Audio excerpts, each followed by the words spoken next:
이 오후 시간에는 오전의 말씀 가운데서 제가 결론부터 얘기를 꺼내면서 또 주님께서 주신 그런 부담들이 있어서 주님의 다루심과 또 빚어가심을 많이 또 말씀드리다 보니까는 오늘 이 본문 말씀에 대해서는 정작 제가 말씀을 못 전했기 때문에 이 부분을 또 차분하게 우리가 또 살펴보면서 오전의 주제를 다시 한번 좀 우리가 정리하고 더 깊이 새겨보았으면 하는 그런 마음이고요. 시편 66편 말씀 우리가 오전에 다 낭독을 했기 때문에요. 이 시간에는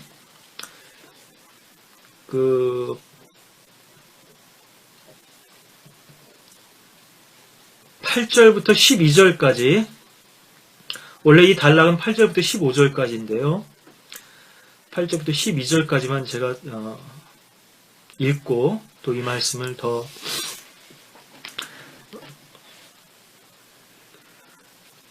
함께 강론하기를 원합니다. 오 너희 백성들아, 우리 하나님을 송축하며 그를 찬양하는 음성이 들리게 할지어다. 그는 우리의 혼을 생명 안에 붙들어 주시고 우리의 발이 요동함을 허락하지 아니하시느니라. 오 하나님이여, 주께서 우리를 시험하셨고 주께서 은을 연단하신 같이 우리를 연단하셨나이다. 주께서 우리를 그물로 이끄시어 우리의 허리에 고통을 두셨나이다. 주께서 사람들로 우리 머리 위로 타고 지나가게 하셨으며 우리가 불을 통과하고 물을 통과하였더니 주께서 우리를 풍요로운 곳으로 인도하셨나이다. 불을 통과하고 물을 통과하여, 두 번째 강론인데요. 결국은 우리를 풍요로운 곳으로, wealthy place로 인도하시기 위해서 주님께서는 우리를 때로는 불로, 때로는 물 가운데로 우리를 지나가게 하신다는 건데요.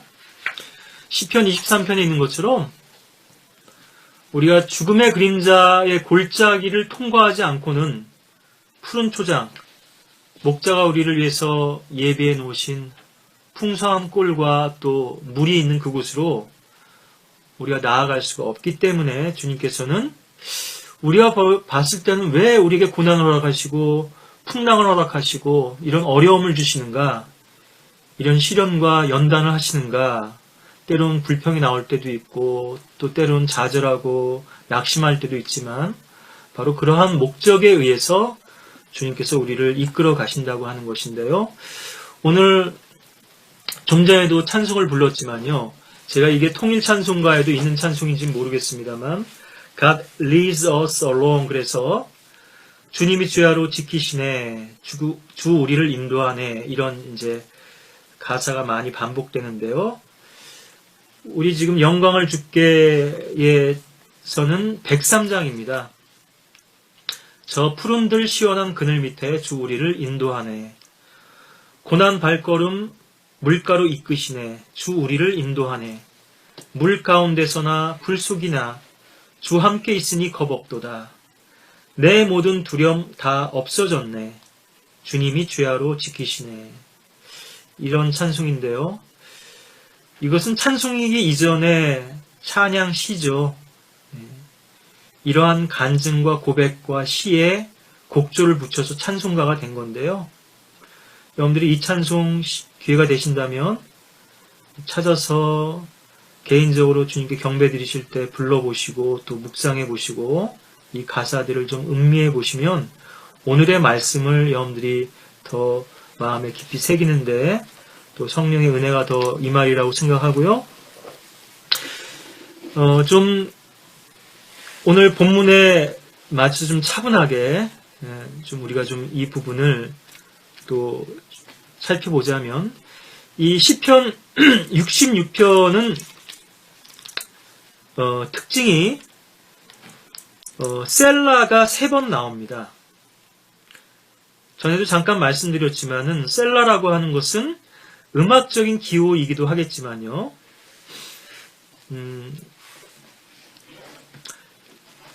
이 셀라를 통해서 자연스럽게 이 시편 66편은 4개의 구분으로 나눠지는데 4개의 연이라고 할 수 있겠죠. 예. 논리적으로 이렇게 구분이 됩니다. 아까도 말씀드렸다시피 어떤 분들은 이 시에는 어떤 명령들이 있고 몇 개, 8개의 명령이 있고 어떤 서원이나 다짐이 있고 I will이라고 하는 표현을 놓고요. 13절부터 해서 쭉 해서 내가 어떻게 하겠다 이런 부분들을 또 이제 얘기하면서 그런 것들을 또 찾아내신 분들이 있고요.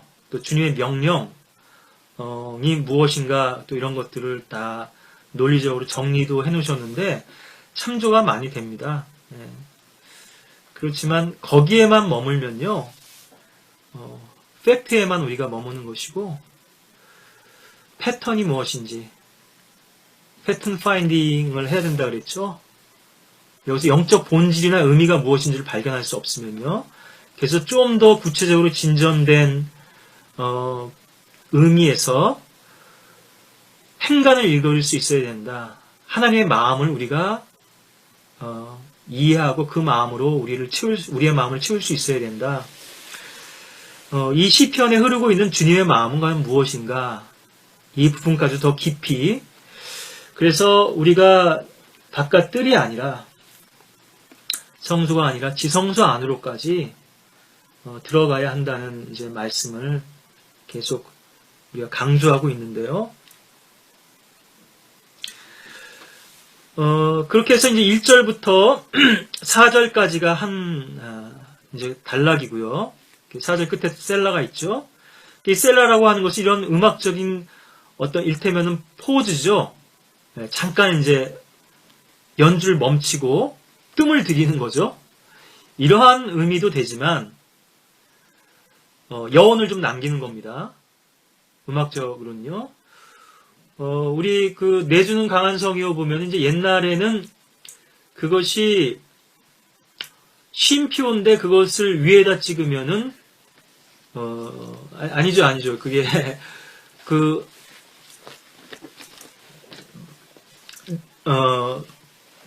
원래는 이제 느림표가 되는데요. 내주는 강한 성이요. 말씀드린 김에 제가 찾아서 좀 설명을 드리겠습니다. 63장인데요. 영광을 주께 찬송에서는 이 악보를 보시면은 한 2마디마다 한 번씩 맨 위에 우리가 보통 이것은 이제 느림표로 이제 사용하는데요. 느림표가 이렇게 있거든요. 근데 이것은 이제 이 시대에는 이것이 쉼표를 대신한 거거든요. 그래서 내주는 강한 성이요 이렇게 질질 끊는 게 아니라 강한 성이요 쉬고 방패와 병기 대신 이렇게 이제 우리가 불러야 되는데요. 음악적으로는 일종의 이런 느림표나 쉼표 같은 기능이다 이거죠. 음악적으로는요. 그렇지만 이것의 교리적인 또 예언적인 의미는 환란 때 이스라엘이 광야로 도피하게 되는 실제적인 지명이죠. 셀라 페트라라 그래서요. 에돔 땅에 있는 그 지역에 있는 요새. 그래서 인디애나 존스 영화 시리즈에도 한번 그 배경이 나왔던 걸로 알고 가끔 이제 그것이 영화의 무대도 됩니다. 천연 요새죠. 아주 좁은 협곡이고 안에는 또 넓은 그런 공간이 있고 또 계단식으로 된 그런 일테면은 모임 장소나 집회 장소가 됐을 법한 그런 곳도 있고 또 그런 곳에 대부분 구조가 소리가 잘 울려 퍼지죠. 또 그 바위 안방 가운데 천혜의 그런 요새로서 또 집들이 지어져 있는데요. 아마 그 지역으로 주님께서 이스라엘 백성들을 환란 가운데서 피신시키지 않겠는가 하는 것이고 다시 얘기해서 이 셀라가 나올 때마다 우리는 주님의 재림이라고 하는 예언적인 측면에서 그런 문맥을 또 확인하게 되고요. 이 말은 또 우리가 좀 더 좁혀서 보자면 주님의 역사, 주님의 개입, 주님의 심판, 이게 마지막 때에 있을 심판뿐 아니라 우리의 생애 가운데서 역사하셔서 주님의 손길 가운데 어떻게 원수들을 물리치시고 또 우리를 낮추셨던 그 주님의 능하신 손길이 어떻게 우리를 또 높이시고 회복시켜 주시는가, 이런 또 맥락에서도 읽을 수가 있습니다. 그래서 이제 4개의 그렇게 구분으로 나뉘어진다고 하는 거고요. 그리고 각 이제 그 연의 첫 머리는 혹격으로 이제 시작이 되는데, 너희 온 땅들아 1절에 이렇게 돼 있죠. 그 다음에 5절에서는 이제 부르지는 않지만요, 이제 연결되는 그런 그 맥락이고, 8절에서는 오 너희 백성들아, 그리고 16절에서는 하나님을 두려워하는 너희야. 좀 전에 뜰, 성소, 지성소 말씀드렸다시피 점점 구체화되고 있죠. 점점 그 대상이 제한되고 구체화되고 있습니다. 땅들아, 백성들아, 두려워하는 너희야. 그러니까 땅들아는 사실은 이 세상이죠. 백성들아는 이스라엘 백성들이라고 이렇게 볼 수 있겠고요. 주를 두려워하는 너희야. 주께서는 이스라엘에게 선하셨다 그러는데, 제가 지금 정확하게 그 시편이 기억이 나지는 않습니다만, 곧 주의 이름에 떠는 자들이라 그랬나요? 두려워하는 자들이라 그랬나요? 그렇게 이제 시편에서 말씀하는 구절이 나오는데요. 그러니까 이스라엘이라고 해서 제가 드리는 지금 말씀은 다 이스라엘이 아니라고 하는 것입니다. 하나님의 백성이죠. 혈통상으로는 아브라함의 자손이고 아브라함의 씨고 이스라엘 백성이 됐지만, 때론 하나님께서는 타국인들도 그 백성 가운데 일테면은 오늘날로 치면 귀하죠. 요즘 스포츠 선수들, 운동선수들이 그렇게 귀하는 경우들이 많은데, 최근엔 마라토너가 이제 청양군인가요? 이렇게 귀하를 신청하고서는 국내에서 최고 기록, 신기록을 이제 경신했다는 그러는 또 보도도 나오던데요. 나도 할례를 받고 주님 백성이 되겠습니다. 주님께 희생제를 드리는 백성이 되겠습니다.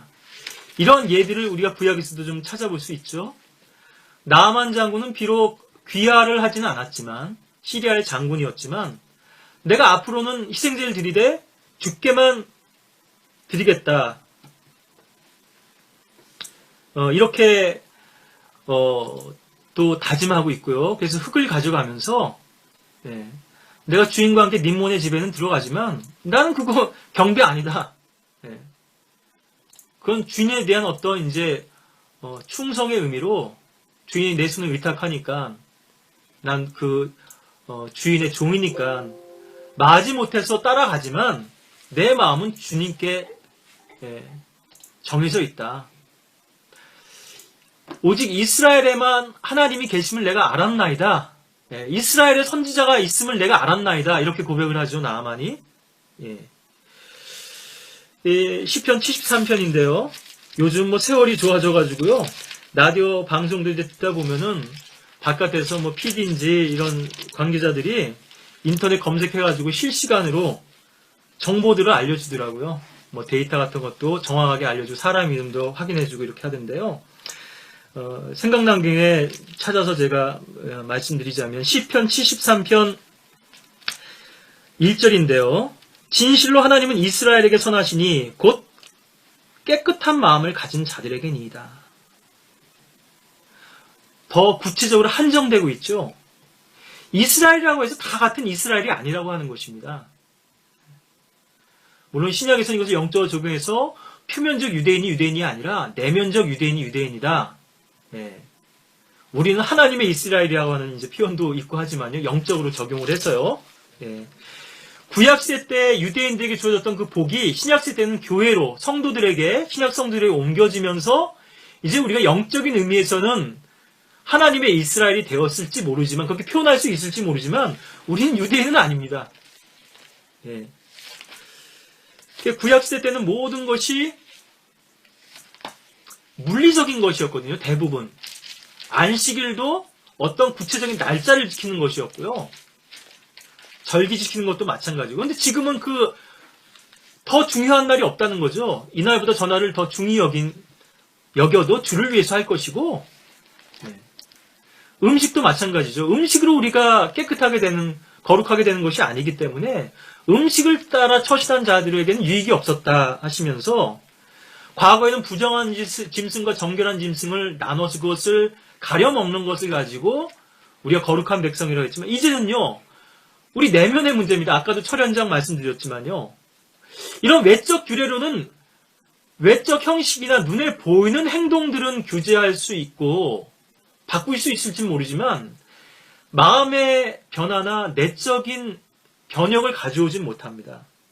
물론 구약에서도 마음의 할례에 대해서 강조하고 계시지만요, 무조건 외적인 것만 강조하신 건 아니거든요.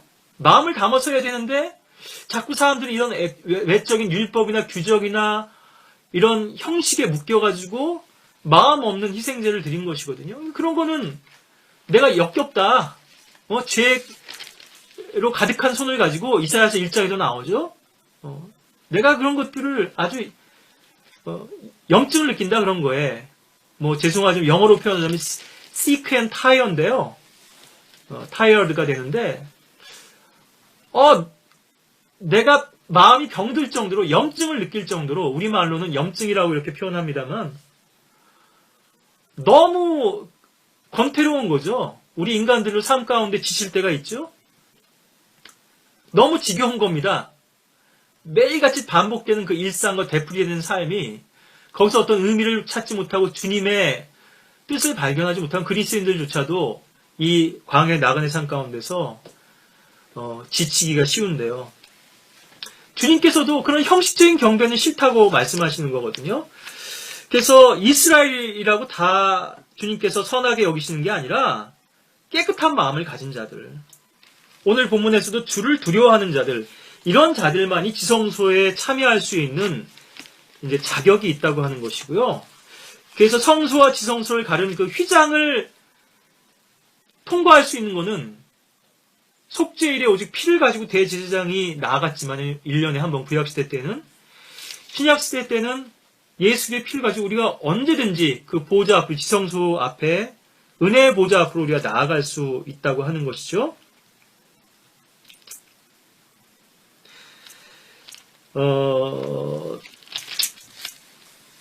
주님께서도 그러한 그 희생 제물들을 원치 아니하신다 말씀하시는데, 이 부분도 제가 좀 찾아서 읽어드리겠습니다. 이사야서 1장 10절인데, 너희 소돔의 치리자들아 주의 말씀을 들으라. 너희 고모라의 백성들아 우리 하나님의 법에 귀를 기울이라. 이거는 비유적인 표현이죠. 지금 소돔과 고모라 백성을 향해서 말씀하시는 게 아니라 소돔과 같은 치리자들과 고모라 같은 백성들, 지금 이스라엘 백성들이 어쩌다가 이런 지경이 됐냐 하는 것이죠. 율법을 받았고 계명이 있고 하나님의 언약궤와 성전을 통해서 주님께 경배드리고 희생제를 드리던 백성들이 어느 순간 우상신들을 쫓아가고요, 음행을 하게 되고, 오늘날도 마찬가지죠. 바른 성경, 바른 말씀, 바른 교리, 이것이 우리의 영적 변화를 보장해 주는 건 아니거든요. 우리 마음속까지도 변화시켜 주지는 못합니다. 그 마음이 살아서 내 마음속에 생명으로 역사하지 않는 한, 주님과의 올바른 인격적인 관계가 형성되지 않으면요, 형식적으로 성경 읽고 형식적으로 기도하는 거거든요. 그런 사람에게는 이 성경은 전화번호부와 마찬가지입니다. 계속 책장은 넘기지만요, 그래서 생명의 말씀을 얻지 못하죠. 양식을 얻지 못하는 거죠. 너의 수많은 희생제물이 내게 무슨 소용이 있느냐? 주가 말하노라. 나는 순양들의 번제물들과 살진 짐승들의 기름으로 배불렀으며 또 나는 수송아지들이나 어린 양들이나 순염소들의 피를 기뻐하지 아니하노라.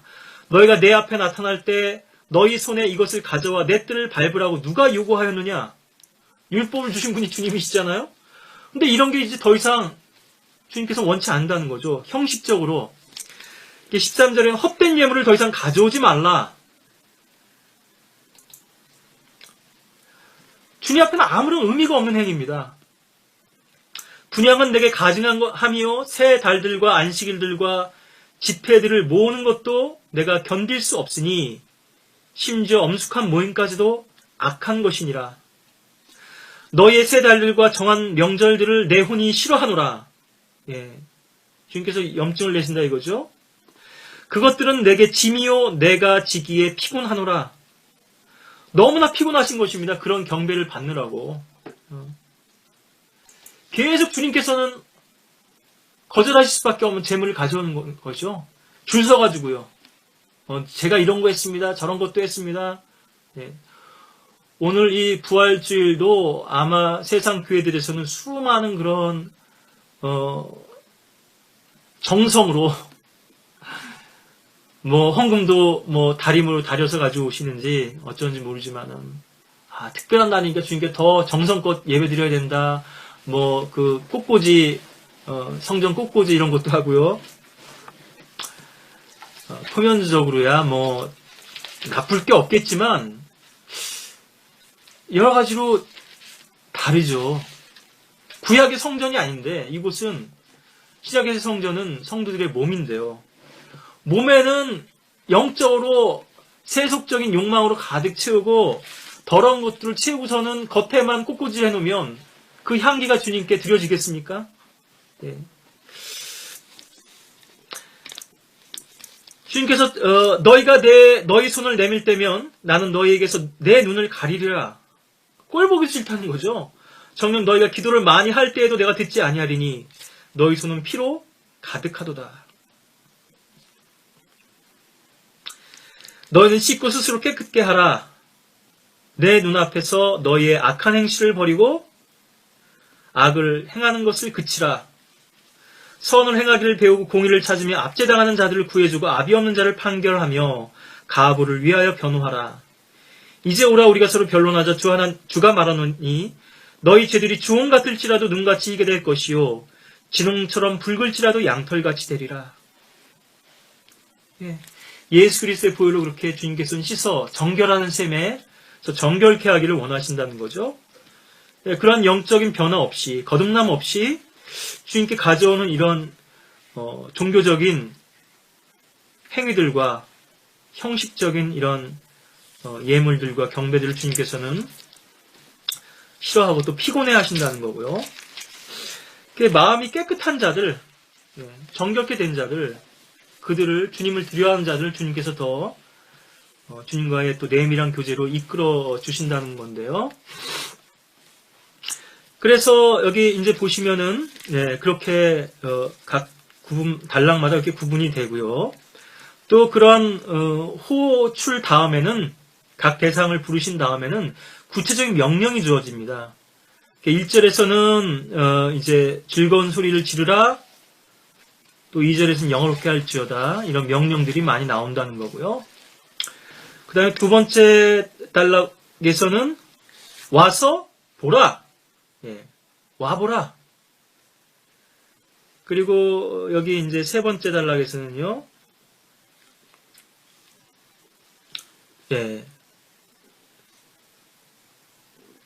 하나님을 송축하라.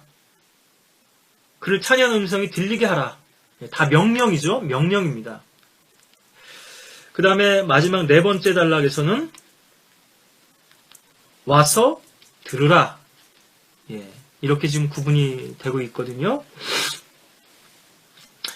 여러분들이 이제 이런 구분을 가지고 이 시편을 더 묵상해 보시면 좋겠고요. 교리적이나 예언적인 그런 또 맥락까지도 말씀을 드렸습니다. 여기 이제 우리의 그 요절 말씀이라고 할 수 있겠는데요. 하나님이여 오 하나님이여 주께서 우리를 시험하셨고 주께서 은을 연단하신 같이 우리를 연단하셨나이다.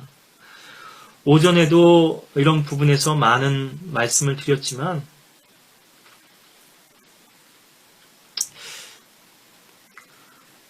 우리가 어떤 상황에서 불평을 한다고 하는 것은 하나님께서 허락하신 그 환경을 주님으로 받아들이지를 못하는 것입니다. 주님의 손길이라고 여기질 못하는 것이거든요.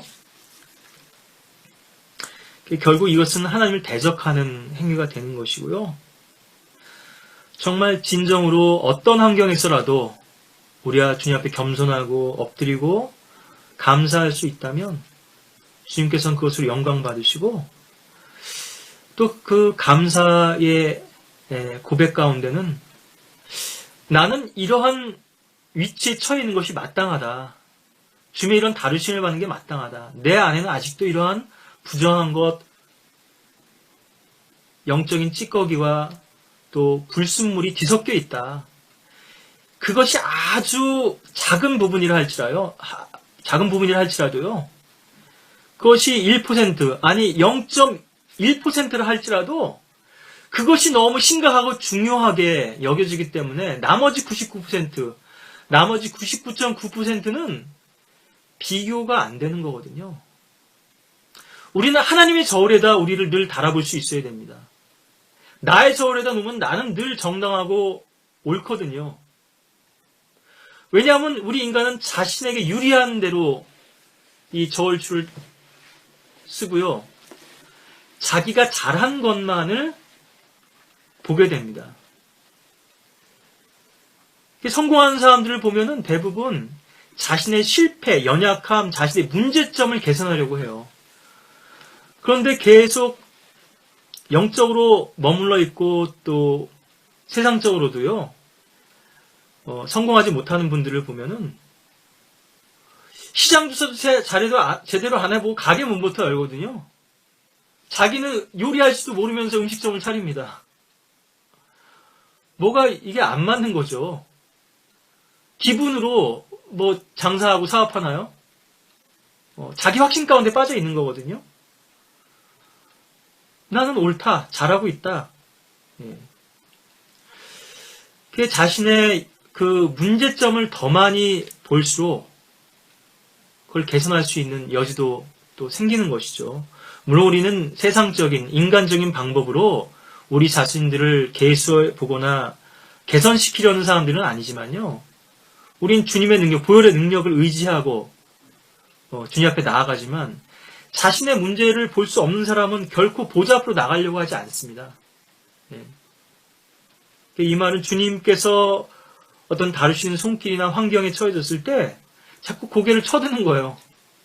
제가 뭐 두더지게임 말씀드리지만은 자꾸 치고 올라오려니까 맞는 거거든요. 엎드려 있어야 되는, 겸손히 자기 몸을 낮춰야 되는데 자기가 잘한 것만을 생각하니까 그렇게 해서 주님 앞에 자신의 잘못을 보고 주님 앞에 십자가에 나아가도 이게 단번에 해결이 안 되는데요. 계속 우리를 붙들고 늘어지는 게 이 육신의 연약함이고 완고함인데 그 부분을 볼 수조차 없다면 계속 그 환경 가운데서 쓴뿌리와 이제 불평이 나올 수밖에 없는 것이죠. 주께서 우리를 시험하셨고 연단하셨다. 성경에 이런 표현들이 이제 많이 나오죠.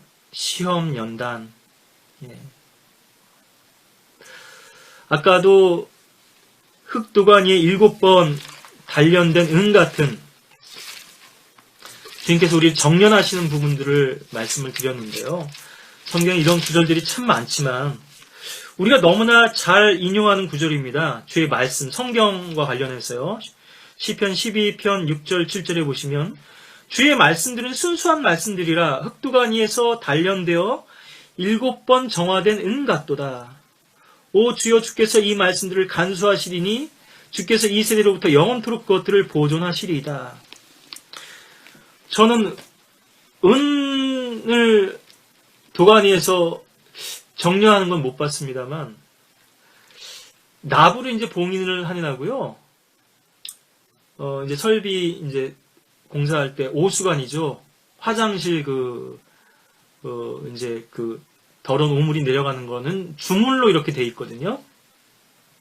그리고 그것들을 이제 이을 때 다른 것들은 뭐 보일러 배관 같은 것들은 나사를 파서 거기 이제 맞춰가지고 끼기도 하고 이렇게 용접도 하기도 하는데 이 주물관은 그렇게 할 수가 없어요.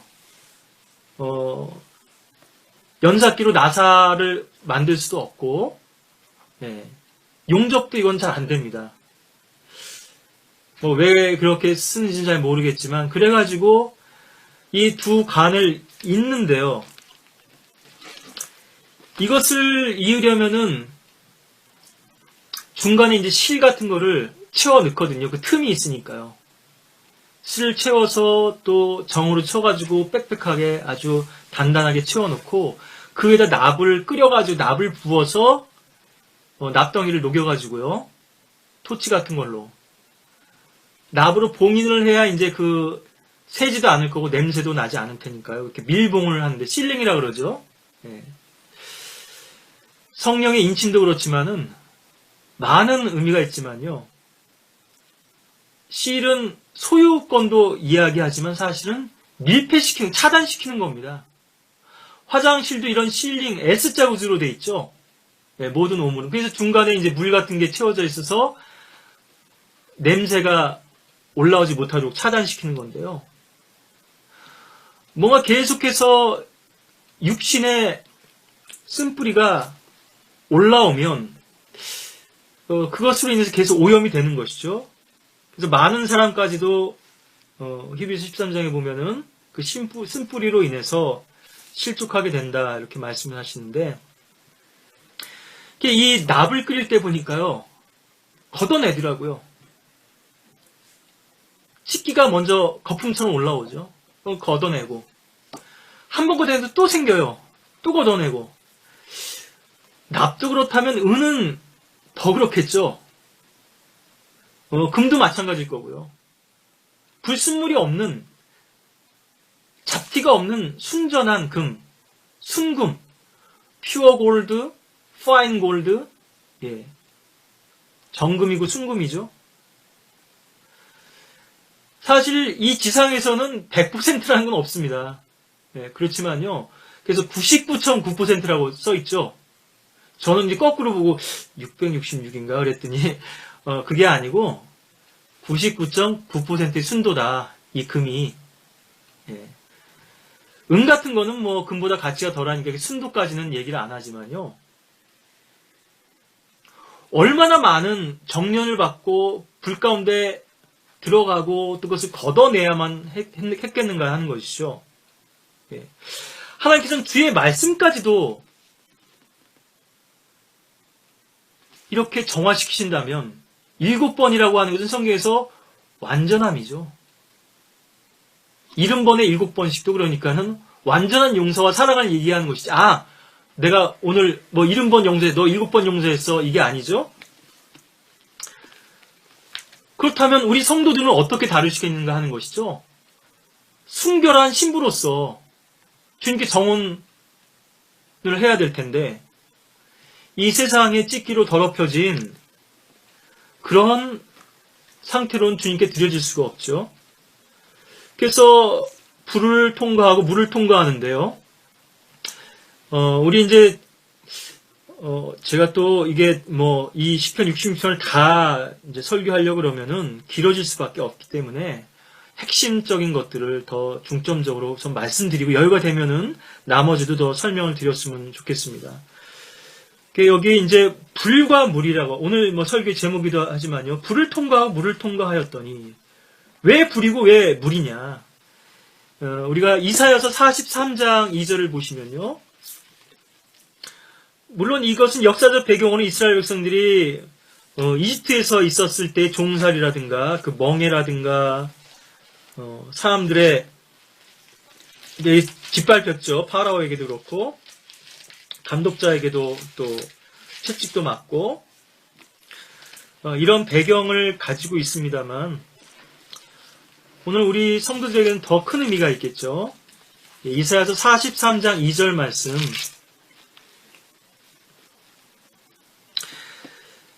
예, 1절부터 보실까요? 이제 오 야곱아 너를 창조하신 주가 이같이 말하노라. 오 이스라엘아 너를 조성하신 분이 말하노라. 두려워 말라 내가 너를 구속하였고 내가 너를 지명하여 불렀으니 너는 내 것이라. 예, 교리적으로야 물론 구약의 이스라엘에게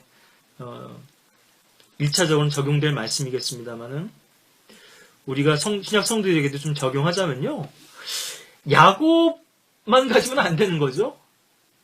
야곱에서 이스라엘로 변화가 되어야 아브라함에서 아브라함으로 이 부분 나중에 더 설명드릴 기회가 있겠습니다만은 철자 하나가 바뀐 거거든요. 히브리어 철자 하나가. 근데 의미가 전혀 달라져요. 사레에서 사라로, 야곱에서 이스라엘로. 예. 이게 이제 히브리 철자에서는 5번째 철자인데요. 우리가 영적으로 의미심장하죠? 성경에서 5이라는 숫자는 죽음을 많이 나타냅니다. 5번째 갈비뼈 아래를 찔렀다는 표현이 성경에 많이 나오죠.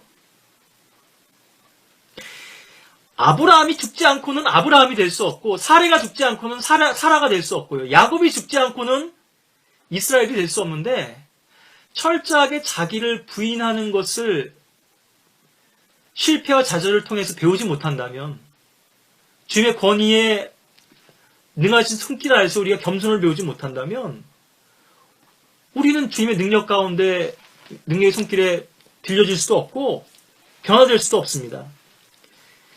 어떨 때는 창세기에서도 보면은 야곱이라고 부르실 때가 있고 이스라엘이라고 부르실 때가 있거든요. 야복을 건너오고 분명히 이스라엘이라고 부르셨는데 그 이후로부터도 야곱이라고 불릴 때가 있고 이스라엘이라고 불릴 때 있습니다. 좀 남다른 의미가 있겠죠?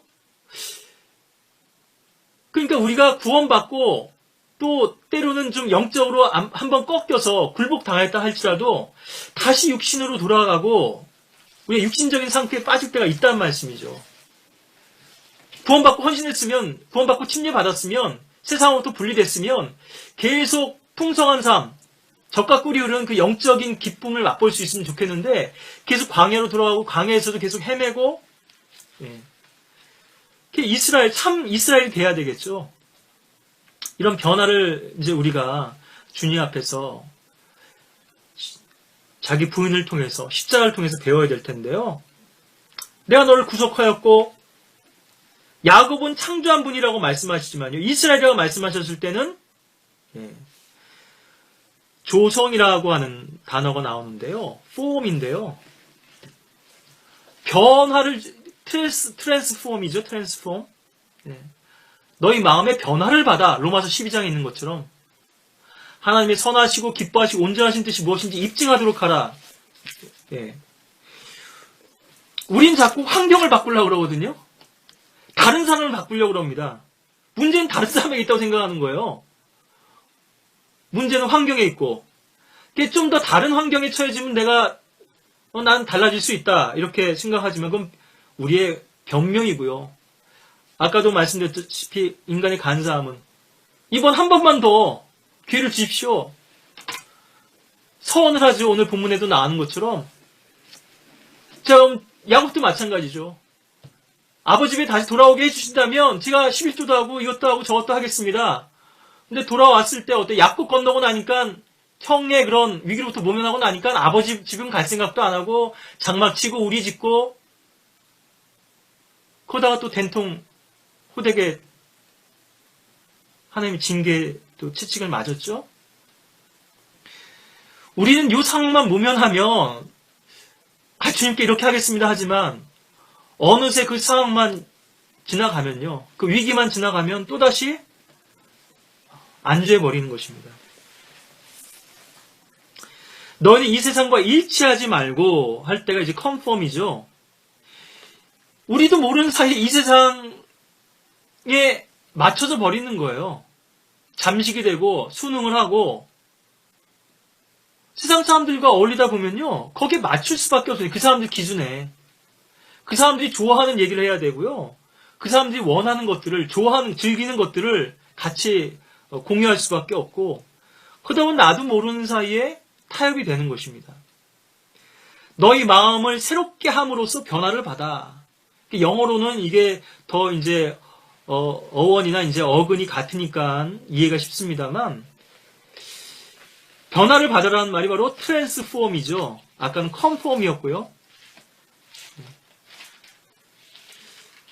이제 우리 변압기를 보통 이제 트랜스라고 많이 얘기를 하죠. 트랜스퍼 하는 거죠. 전압을. 쉽게 얘기해서 우리는 온도계가 돼서는 안 되고, 옮겨온 주위의 환경에 따라서 변화되는 거거든요. 기온이 올라갔다 내려갔다. 하루 중에도요, 우리가 얼마나 많이 변덕스러운지 몰라요. 어떨 때는 막 기분이 좋아가지고 그랬다가, 어떨 때는 또 우울해지고, 또 침울해지고, 어떤 일이 생기고 주위에 어떤 환경이나 분위기가 형성되는지에 따라서요. 그래서 무드라 그러죠. 분위기 따라가는 거예요. 그 사람은 감정적으로. 무드만 따라가는 거죠. 계속. 우리가 그 무드를 만들어야 될 텐데요. 무드 변환, 분위기 변환을 해야 될 텐데 어딜 가든지 분위기 메이커가 있죠.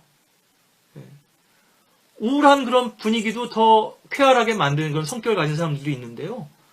우리 영적으로 그 환경에 굴복당하지 말고 현실에 타협하지 말고 그 현실을 오히려 우리가 초월할 수 있는 믿음을 나타내야 되는데 이것이 트랜스폼이죠. 변화를 받아야 되죠. 하나님이 선하시고 기뻐하시고 온전하신 뜻이 무엇인지 입증하도록 하라. 주님께서 나한테 원하시는 것이 무엇인가? 이 환경을 통해서, 이 고난을 통해서, 이 상황에서 왜 저 사람은 저렇게 얘기를 하고 왜 나한테 이러한 또 압박이 주어지고 이런 어려움이 닥치는가? 갈등이 생겼는가? 그걸 주님의 손길에서 시선에서 바라보고 그걸 주님의 능력으로 이제 풀어갈 수 있는 능력이 바로 우리가 우리 자신을 변화시키는 십자가의 능력인 것이죠. 우린 이 세상을 변혁시켜 보려는 사람들이 아닙니다. 자꾸 환경을 탓하고 다른 사람을 탓하고 그게 아니고 내가 변화되었을 때만 비로소 하나님께서는 나를 통해서 그런 능력 있는 일들을 이루실 수 있는 것이죠. 한 사람이 주님 앞에 온전히 서는, 그래서 하나님 외에는 아무도 두려워하지 않고 제 외에는 또 무서워하지 않는 그런 사람들을 통해서 주님께서 일하실 수 있는 건데요. 아마 존 웨슬리인 걸로 저는 기억합니다만 주님 저에게 그런 사람들 100명만 주십시오. 그런 혼들을 주님 앞에 이렇게 기도하는 기도 용사를 주십시오. 그럼 제가 이 민족을 복음화시키겠습니다. 그런 다짐을 했다고 하는데요. 정말 그런 사람들이 깨어있는 성도들이 있다면 주님에는 아무것도 두려워하지 않고 오직 진리만을 위해서 목숨을 걸고 불의와 타협하지 않는 그런 선한 양심과 또 주님 앞에서 깨끗한 마음들을 가진 사람들이 있다면요. 이 세상이 지금 이렇게 안 됐겠죠. 이 종교계가 기독교가 이렇게 타락하지는 않았겠죠. 피에 메리, 블러디 메리 여왕은 카톨릭으로서 이제 개신교들을 영국 그리스도인들을 많이 탄압했는데 존 낙스의 기도를 그렇게 두려워했다 그러죠. 그 한 사람이 주님 앞에서 엎드려서 드린 그 기도. 주님께서 우리같이 연약한 자들을 온전히 주님께 변화시키시고 주님만을 사랑하는 그런 용사로 바꾸셔가지고 이루실 수 있는 일들은 우리가 가히 다 상상할 수 없습니다. 우리는 주님과의 그런 관계보다 일을 중요시하기 때문에요. 일을 앞세우기 때문에 일은 많이들 합니다. 열매들을 자꾸 맺으려고 그래요. 어떤 주님과의 교제 없이. 그렇지만 그러한 사역은 곧 얼마 가지 않아서 미천이 다 드러나고요. 실패할 수밖에 없거든요. 나중에도 이 부분 더 말씀드릴 기회가 있겠지만 한번 그 사역을 생각해 보시고요. 어떤 분들을 이렇게 생각해 보시면 주위의 사람들이 계속 떠나요. 오래된 사람들이 없어요. 오래됐다고 하는 것은 그렇게 말씀에 곧고 심지가 견고하신 분들을 말씀하는 거거든요. 계속 주변 사람들과 인간관계에서 실패를 합니다. 그럼 뭔가 알아차려야 되거든요.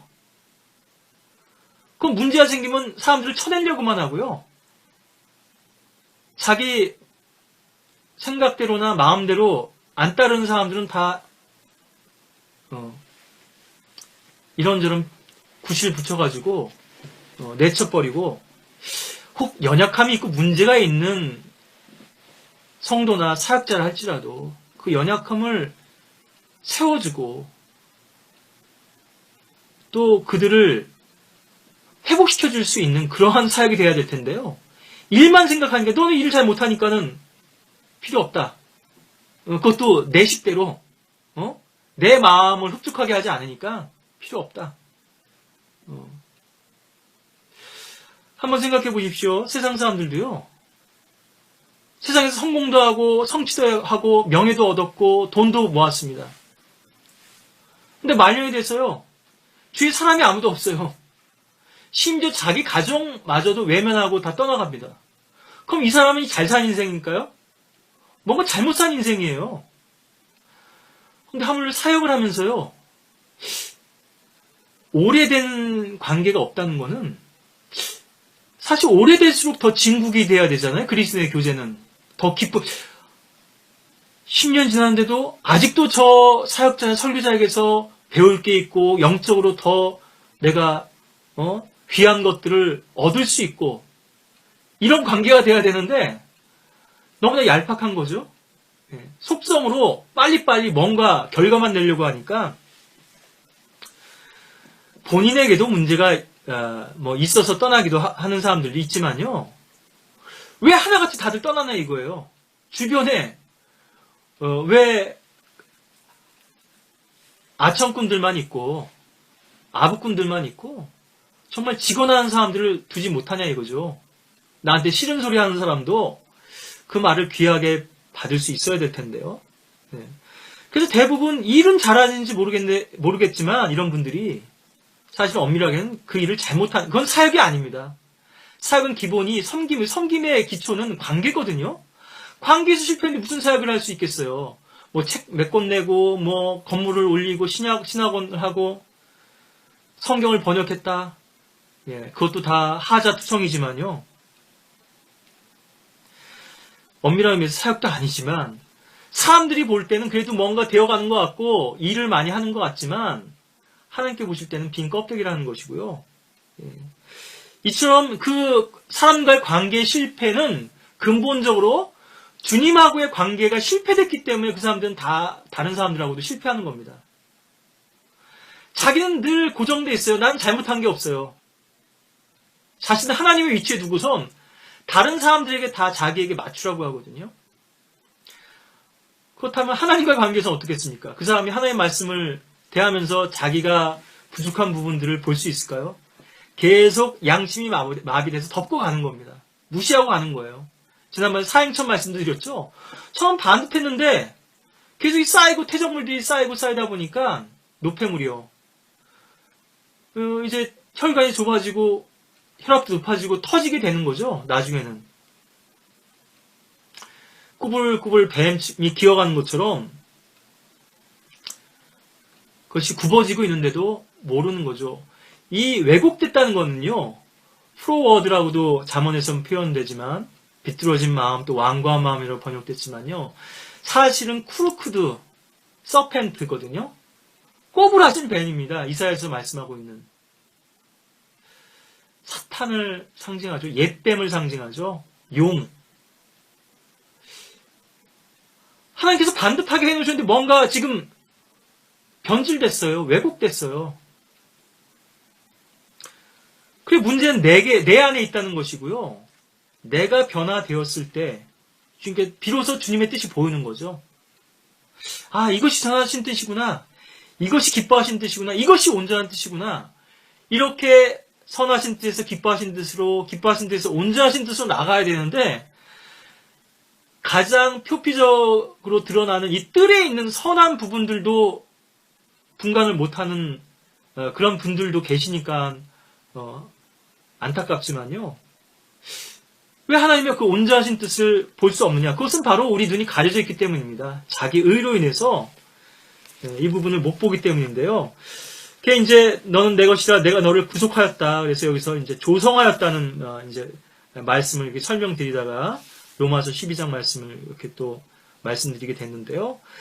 43장 2절에 내가 물들을 통과할 때도 내가 너와 함께 있을 것이며 내가 강들을 통과할 때에도 물이 너를 덮치지 못할 것이라. 내가 불쑥을 통과해서 걸을 때에도 타지 않을 것이며 불꽃이 내 위에서 타지 못할 것이라. 이는 내가 주 너의 하나님이요 이스라엘 거룩한 분이며 너의 구주임이라. 예. 물속에서도 불속에서도 예, 오늘 또 시간이 많이 가서 이 부분만 더 집중적으로 말씀드리고 또 나머지는 뒤로 미뤄야 할까 싶습니다만 예, 우리 민수기에서도 한 구절 더 보시죠.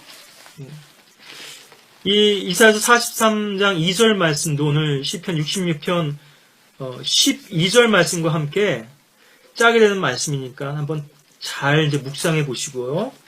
민수기 31장 23절에서도 이 대목에서 이제 전리품을 주님께 이제 드리는 이제 그런 대목으로 제가 기억합니다만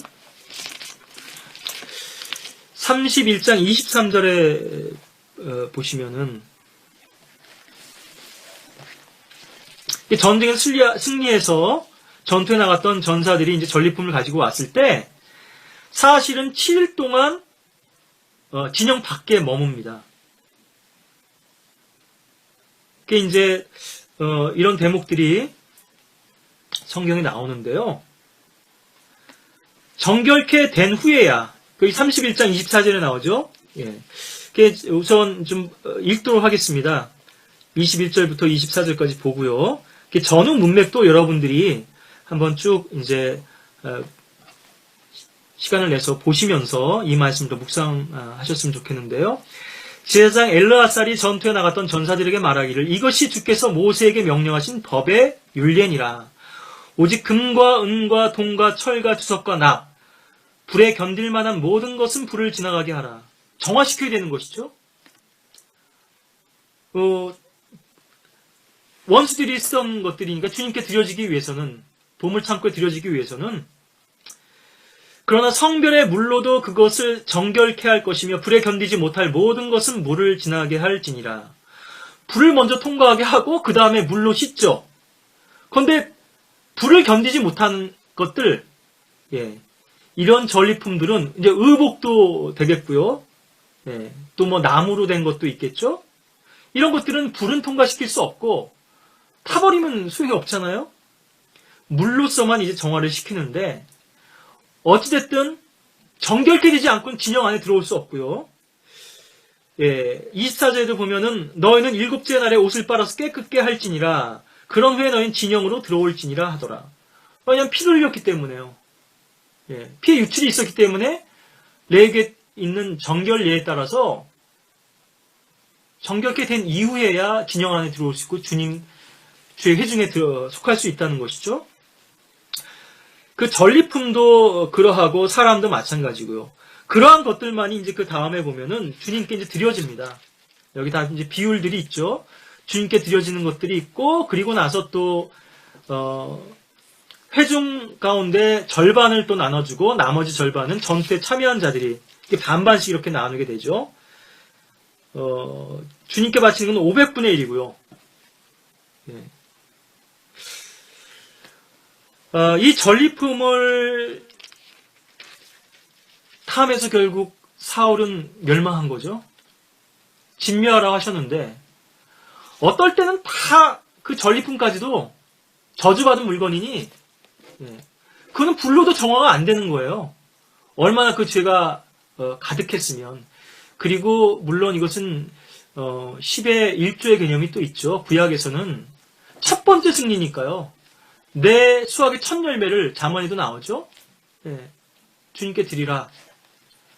그리고 첫 번째 여리코의 승리를 주님께 온전히 드리고 영광을 돌려드렸어야 되는데 그걸 악한이 탐했기 때문에 그것도 미리 경고를 하셨고요. 나중에 뒤늦게 회개는 하지만 그 회개는 주님 앞에 드려질 수가 없었죠. 더 진작에 이미 경고를 하셨고요. 모세부터 시작해서 저주받은 물건을 드리지 말라 했고 여호수아도 미리 경고를 했음에도 그러니까 이거는 일테면은 더 죄질이 무거운 겁니다. 몰랐습니다. 저는 몰라서 그랬어요. 이런 변명이 안 통하는 거죠. 미리 다 알려줬는데 그것도 악한 혼자만이 아니라 그 집안 식구들이 다 공모가 돼서 공범이 되고 이제는 그 음주 사고를 내면요. 그 동석한 사람들한테도 페널티를 주는 그런 것들이 법안이 또 세워지거든요. 미국 같은 경우는 살인 현장에만 있어도 1급 살인죄로 기소가 되죠. 방조했다 이거거든요. 어떤 의미에서는 공모한 거고요. 너 내가 들어가서 죽여 나올 테니까 여기 망보고 있어. 이런 것도 있고 이거 돈 나눠 갖자 이런 것도 있고요. 그걸 알았는데 왜 말리지 못하느냐는 거죠. 왜 거기 죄에 동참하고. 결코 그 죄가 가볍지 않습니다. 우리가 악에 참여하게 되는 다 이유가 있는 것이죠. 자, 이렇게 해서 주님께서 우리를 불과 물을 통과해서 우리를 정화시키기를 원하시고요. 그만큼 죄를 태워버리고 씻어버리기를 원하시는 거고 우리 안에 불순물, 육신의 그런 불필요한 것들을 제거하기를 원하신다는 건데요. 심지어 신약에 보면은 마귀 들린 사람도 불 속에도 들어가고 물 속에도 들어가거든요. 한번 이 대목도 찾아보실까요? 예. 마가복음 이제 9장인데요. 참 그 흥미로운 또 대목이죠. 우리가 또 그 마귀에 대해서는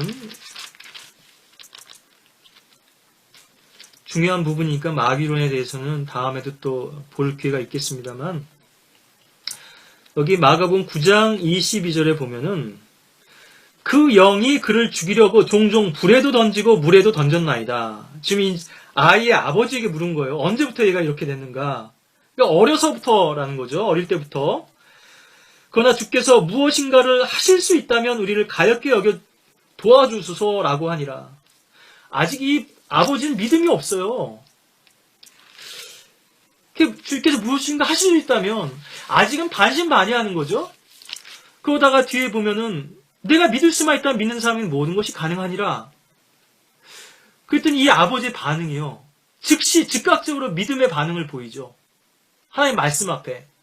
주여 내가 믿나이다.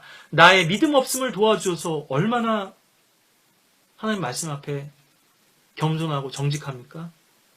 자신이 믿음이 없었다는 것을 알죠. 그리고 이제 내가 믿겠다고. 자기 자식을 그렇게 끔찍이 사랑하는데요. 사람들이, 인간들이. 자식이 이렇게 고통 겪는 것을 보고서 어떻게 하면 이 자식을 살릴 수 있을까? 그런 이제 아버지의 마음을 또 우리가 엿볼 수 있는데요. 땅바닥에 넘어져서 구르고 거품을 흘리고 발작을 일으키는 이 영, 그 영이, 더러운 영이 들어가서 그 마귀의 영이 이 아이를 그렇게 괴롭혔던 건데요. 근데 마귀도 심지어는요, 성령 충만과 악령 충만이 많이 흡사하다 그랬죠. 방향은 정반대지만 하나님은 하나님께 향한 것이고 하나는 이제 마귀를 향한 것이지만 증상이 비슷합니다. 예. 불도 무서워하지 않고요. 물도 두려워하지 않아요. 마귀로 충만한 사람, 마귀 들린 사람도 하물며 그러하다면 성령으로 충만한 주님의 구속의 은혜를 입고 주님의 사랑을 알고 그 생명을 담고 있는 사람들이 왜 그 고난과 시련과 어려움 앞에서 벌벌 떠내기죠. 왜 그것을 초월할 수 있는 믿음의 능력이 없는가? 왜 거기서 굴복하고 타협하고 또 왜 거기서 불평하고 원망하고 이 모든 마음의 감정들은요. 사실은 하늘을 향한 거고 하나님을 향한 겁니다. 인간의 모든 감정은 근본적으로는 하나님을 향한 거예요. 자식이나 아내나 가족이나 다른 동료들을 향한 게 아닙니다.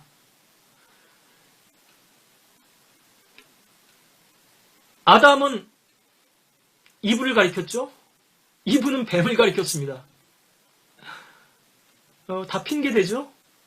예, 정가합니다.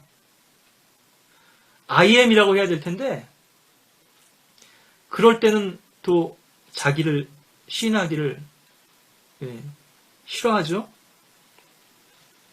죄 앞에서는 부인하고, 하나님의 의 앞에서는 또 의 앞에서는 또 자기를 높이려고 하고 시인하려고 하는 정반대의 케이스인데요. 우리의 이런 모든 감정들은 사실 기본적으로는 하나님을 향한 것이고 모든 관계도 마찬가지입니다. 그 근본은 하나님과의 관계죠. 거기서 실패하고 거기서 문제가 있기 때문에 다른 사람들의 관계도 삐걱거리게 되는 것이고 우리는 사람에게 원망하고 불평했다고 할지 모르지만 사실은 하나님께서 그걸 듣고 계신 것이죠. 심지어 이처럼 마귀 들린 사람까지도 불과 물의 연단을 두려움 없이 겪고 있다고 하는 것을 통해서 여러분들이 도전의 말씀을 드리고 이 불을 통과한 사람들 중에서 대표적인 것이 바로 다니엘의 세 친구죠. 이 시간 이 구절을 찾아보지는 않겠습니다만 그들의 믿음의 고백을 보자면 그렇지 않다 할지라도 내가 믿는 하나님은 분명히 이런 분이시지만 그리 아니하실지라도 하박국에 있는 고백과 너무나 흡사하죠. 무화과에 열매가 없고 외양간에 송아지가 없어도 그때 주로 인해서 나는 기뻐하겠다. 이런 불 속을 통과하는 또 믿음을 우리 다니엘의 세 친구들에서 우리가 배울 수 있는데요. 물을 통과한 것은 대표적으로는 베드로가 있죠. 풍랑 가운데서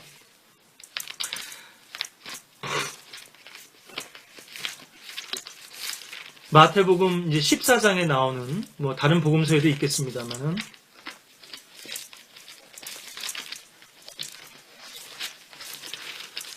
두려워하지 않죠?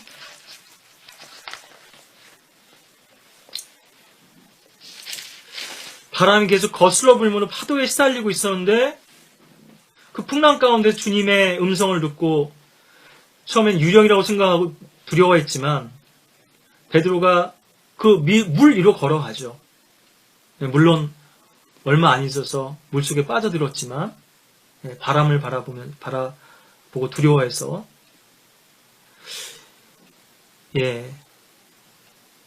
앞으로 대환란은 진짜 극심한 환란이 될 것입니다. 전무후무한 대환란, 야곱의 고난의 때죠.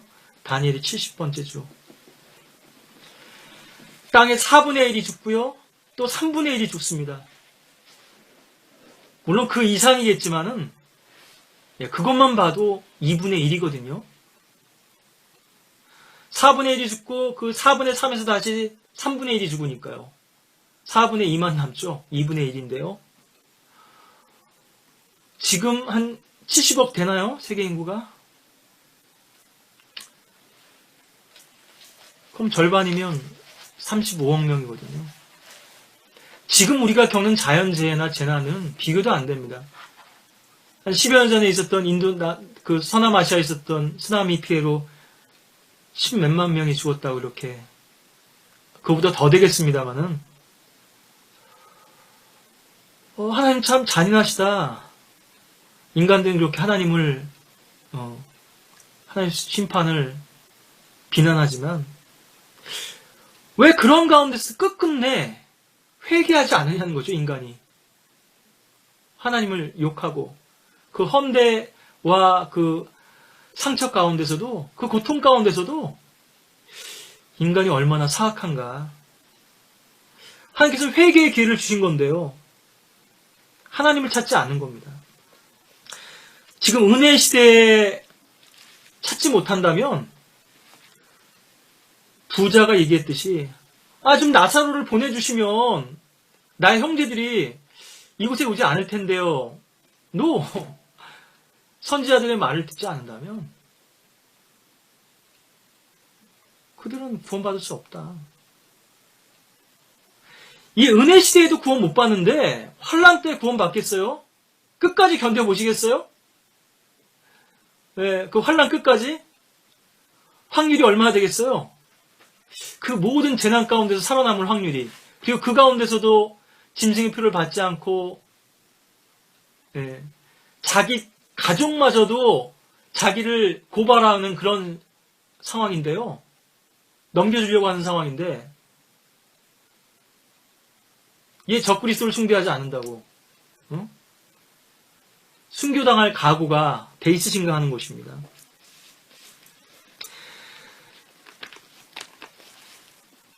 그래 이제 베드로가 이 물속에서도 두려워하지 않았던 그 믿음, 다니엘 세 친구가 그 용광로 속에서도 평소보다 7배나 뜨거운 용광로죠. 예. 7년 대환란을 우리에게 많이 암시해주는 그런 또 부분인데요. 머리카락 하나도 그슬리지 않았고요. 옷도 눌지 않았고 완전하게 완벽하게 보호해 주셨죠. 어떤 환란에서도 바로 그분이 저와 여러분들의 주님이시고 아버지십니다. 지금 이 시간도 살아계시는 분이시고요. 어떤 어려움과 환란 속에서 우리를 능히 지키실 수 있는 그분을 우리가 주로 모시고 있다면 두려워할 이유가 없죠. 주님을 신뢰한다면 또 평안 가운데 우리가 안식할 수 있을 것이고요.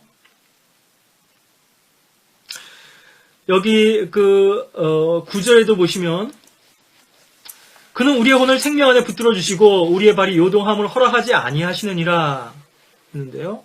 예. 흔들림 없는 믿음이죠. 예.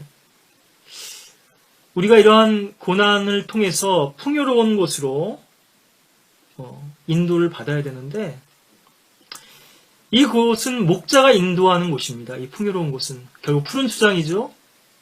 또 이 풍요로운 곳은 결국은 열매 맺는 삶입니다.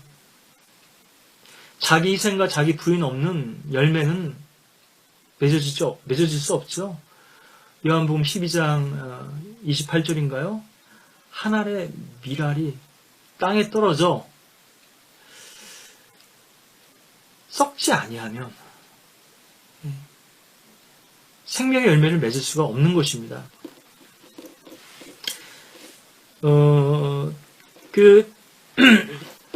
우리가 이 그 영적인 확신과 또 불안 사이에서 갈등하게 되는데, 우리 같은 시편이니까 좀 이 말씀을 찾아보시면요. 시편 55편 22절에 보시면 베드로전서 5장에 있는 말씀하고도 또 연관되는 구절이죠. 너희 짐을 주께 맡기라. 베드로전서에서는 너희 염려를 주께 맡겨버리라 이렇게 했죠. 그리하면 그가 너를 붙드시고 의인이 흔들리는 것을 결코 허락하지 아니하시리라. 예. 여러분들이 염려에 잠식돼 있고 침몰돼 있으니까 불안한 거죠. 흔들리는 거죠. 그 부분을 주님께 온전히 맡겼다면 여러분들은 결코 흔들리지 않을 것입니다. 어느 순간은 주님께 맡겼다가 또다시 자기에게로 돌아온 것이거든요. 예.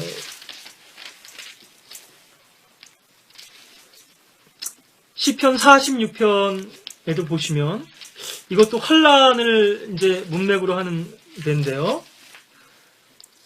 하나님은 우리의 피난처여 힘이시며 고난 중에 나타나신 도움이시라. 그러므로 땅이 없어지고 산들이 바다 가운데로 옮겨진다 해도 우리가 두려워하지 아니하리니. 환란 때에 문자 그대로 붙들게 될 약속의 말씀이죠. 네. 주님께서 우리를 독수리 날개로 옮겨주시든가 휴거시켜 주시든가 혹 죽더라도 네. 우리를 다시 살리실 수 있는 능력의 주님이시기 때문에 바닷물이 노하고 요동할지라도 바닷물이 불어나서 산들이 흔들릴지라도 우리가 두려워하지 아니하리라. 셀라. 여기도 재림의 문맥이죠. 주님의 구원의 손길이 펼쳐지고 심판의 손길이 개입되시는 거죠.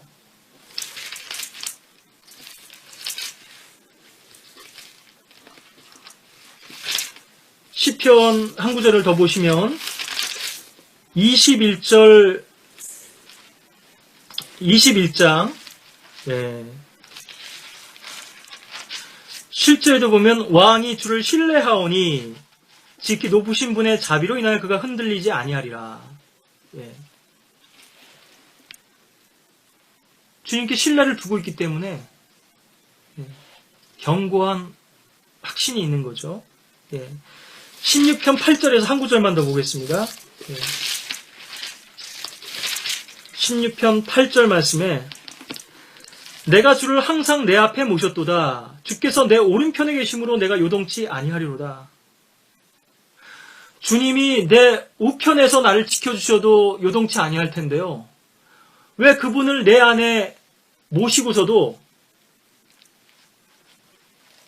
내 앞에 모셨을 때도 불안하지 않은데 왜 내 안에 모시고 있는데도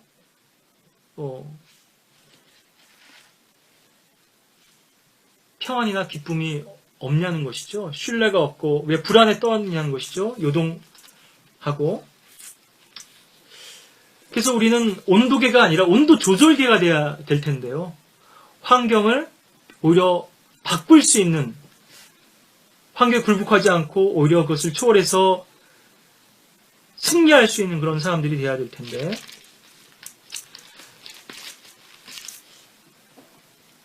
11절에 66편 11절에 보시면 주께서 우리를 그물로 이끄시어 우리의 허리에 고통을 두셨나이다. 이 이제 그물에 대해서만 우리가 전도서에서 한 구절 더 찾아보시고요. 많은 말씀들을 드렸지만 그런 귀한 말씀들이요. 하박국 말씀도 있고 다니엘서 새 친구의 믿음의 고백도 있고 왜 평소에는 노래도 부르고 찬송도 하고 우리가 고백도 하는데 그것이 나의 믿음이 되지 못하는가? 저도 자주 연약한 가운데 빠집니다만 결국 자기 자신으로 채워지고 자기 자신으로 돌아갔기 때문이거든요.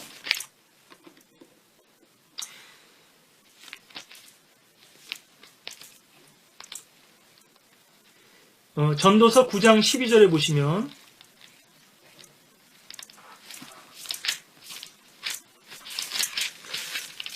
네, 오늘 본문에서 우리가 좀 봐야 될 말씀들이 많이 있지만 또 찾아볼 구절들도 많지만 이 시간 그 것들을 다 우리가 찾아볼 그런 시간적 여유도 없고 또 중요한 그런 결론과 핵심을 계속 강조드리고 반복하고 있기 때문에요. 사람도 9장 12절입니다. 자기의 때를 모르나니 마치 물고기들이 재앙의 그물에 걸리고 새들이 덫에 잡힘과 같이 사람들의 아들들도 재앙이 갑자기 그들에게 닥치면 재앙의 때에 덫에 걸리는도다. 예, 마치 성경에서는 사람을 나무로도 비유하시고 물고기로도 비유하시고 또 새로도 비유하시는데요. 이런 재앙의 그물에 걸렸을 때 예, 그물로 우리를 끌고 가시죠. 참 고통스럽고 앞뒤가 꽉 막힌 것 같고 답답하고 갇힌 것 같은 요셉은 족쇄 가운데 치워져 있었죠.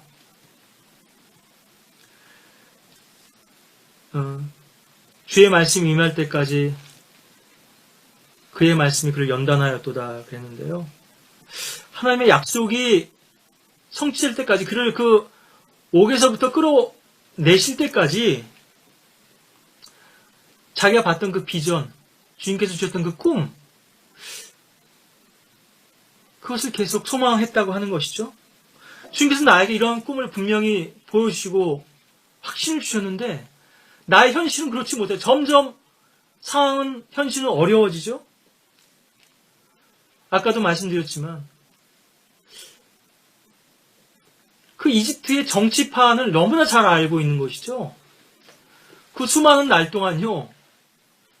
감옥에 갇힌 그 신하들이 무슨 얘기를 했겠습니까? 그래도 내가 말이야 왕년에는 왕을 이렇게 모셨고 이런 영광을 누렸고 어떤 일들이 있었고 난 참 이렇게 억울하고